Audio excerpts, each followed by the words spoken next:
how to link Microsoft account to Windows 11 digital license. Please leave a like and consider subscribing if this helps. So what you want to do is you want to right click on the Windows logo to the bottom and then go to settings. From here click on system and then click on activation.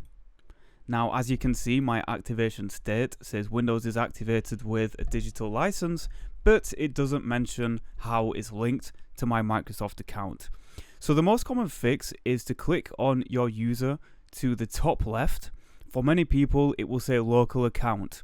So sign in to your Microsoft account by clicking on the user and then clicking on sign in. So I've now signed into my Microsoft account, but it still doesn't mention how it's linked to my Microsoft account. So we're going to restart the computer. So now that I've restarted the PC, it says it's linked to my Microsoft account.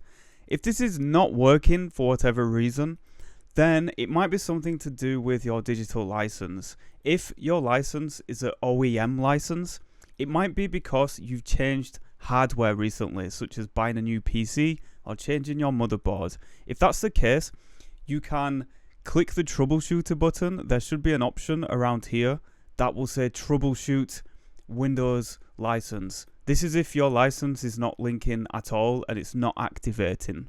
But for most people, if you have a digital license that's activated and you log in to your Microsoft account, it should link it to your Microsoft account.